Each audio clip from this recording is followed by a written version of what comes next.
Most people don't realize that the hardest part of becoming wealthy is not the lack of knowledge, it's the unwillingness to accept the truth.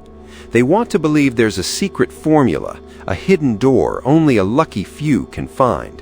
But the truth is far less glamorous. The rules of wealth are simple. The price is what makes people walk away.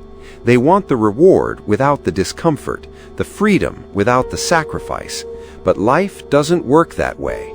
Success doesn't respond to wishes, it responds to strategy.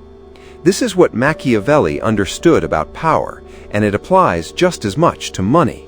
The world is not fair, and it was never meant to be. It rewards those who are willing to play the game as it is, not as they wish it were. Let me tell you what that game actually looks like. Imagine you're standing at the edge of a river. That river is money, flowing constantly, moving past you every second of every day. Most people stand on the bank, hoping a few drops will splash their way. They work hard, but they never change their position. They never question why the river doesn't flow toward them. Meanwhile, a smaller group of people do something radically different.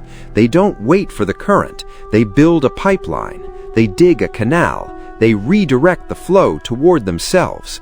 Same river, same world, but a completely different result. That is the difference between those who struggle and those who thrive. It's not about how hard you work, it's about how intelligently you position yourself. The wealthy understand that the rules of the game are not designed to make everyone rich. The system was built to create stability, not freedom. It rewards predictable behavior. Show up on time, follow instructions, don't ask too many questions, and you'll receive just enough to survive. But survival is not the same as wealth. One keeps you comfortable, the other gives you control. And control is the real currency of life. When you control your time, you control your future. When you control your income, you control your options. When you control your environment, you control your peace. That is what wealth truly buys. Not cars, not watches, not status. It buys freedom. But most people never get there because they confuse activity with progress. They stay busy, but they go nowhere. They work long hours on things that don't compound. They earn more, but they spend more. They climb the ladder only to realize it was leaning against the wrong wall. This is the silent trap that catches so many.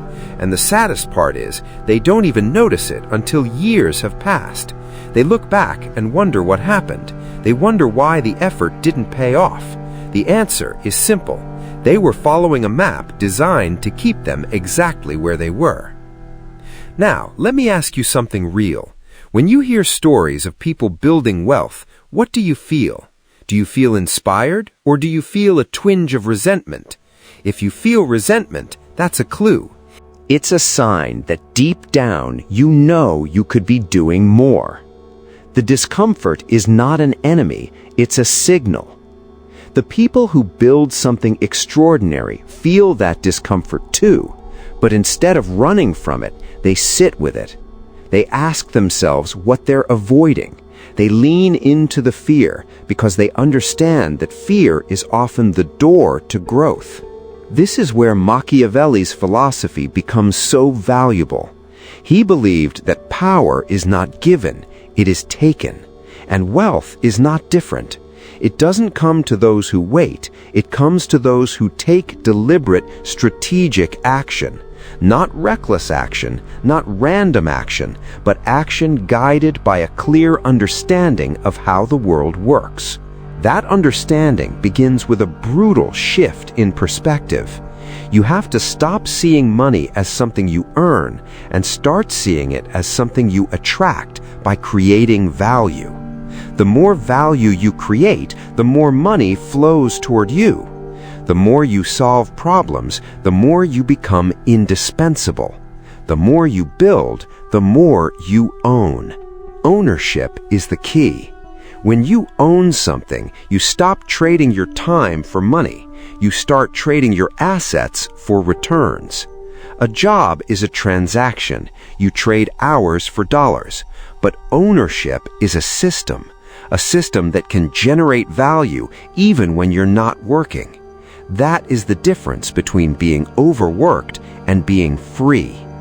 The wealthy build systems, not just resumes. They build assets, not just savings. They build pipelines, not just buckets. But building a pipeline is uncomfortable. It requires patience. It requires discipline. It requires showing up every day, even when no one is watching. It requires dealing with failure, with rejection, with the awkwardness of being a beginner. This is where most people stop. They start something, it doesn't work immediately, and they quit.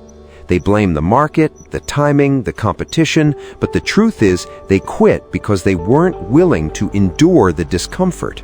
They wanted the reward without the struggle. And that is the one thing wealth will never give you. Let me offer a different perspective. Imagine two people starting at the same place. One follows the conventional path. They work hard, they save what they can, and they hope for the best. The other person also works, but they spend their spare time learning. They study markets, they experiment with side projects, they build a small audience, they fail, they learn, they try again. Fast forward 10 years, the first person is exhausted, their income has barely kept up with inflation, and they're still hoping things will get better. The second person has assets, cash flow, options, and freedom. They didn't work less, they just worked differently. They understood that effort alone is not enough. Direction is what matters. One of the most powerful concepts in building wealth is leverage. Leverage is the ability to multiply your effort. A worker trades 1 hour for 1 unit of pay. A system builder creates something that can be used by thousands or millions or even billions of people. One piece of content can be watched by millions. One product can be sold over and over. One business can operate without your constant presence. That is leverage.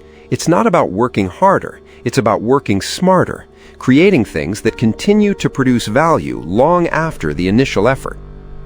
The internet has made leverage more accessible than ever.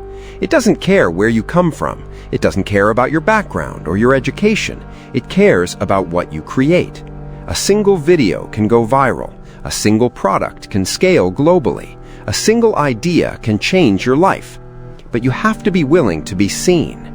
You have to be willing to put yourself out there, to face criticism, to risk being wrong.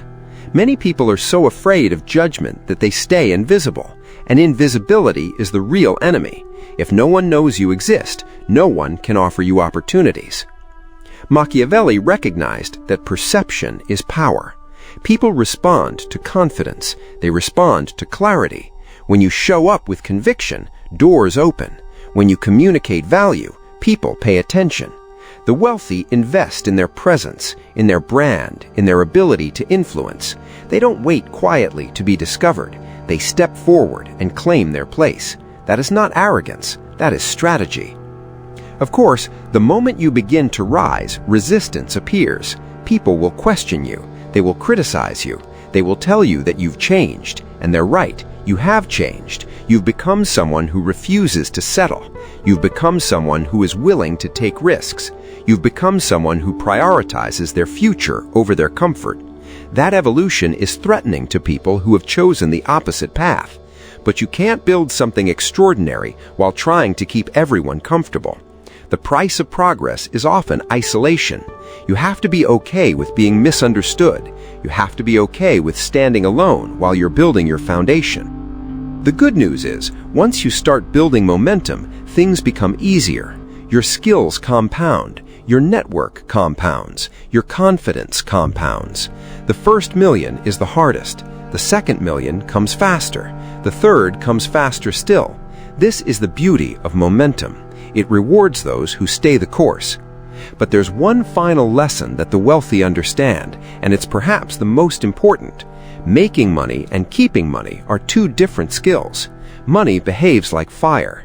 Used well, it provides warmth and light. Used carelessly, it can destroy everything.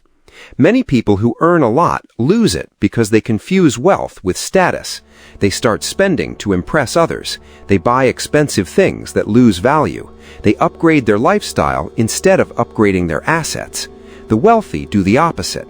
They protect what they build. They invest in things that produce income. They live below their means, not because they have to, but because they understand that the gap between earning and spending is where freedom lives.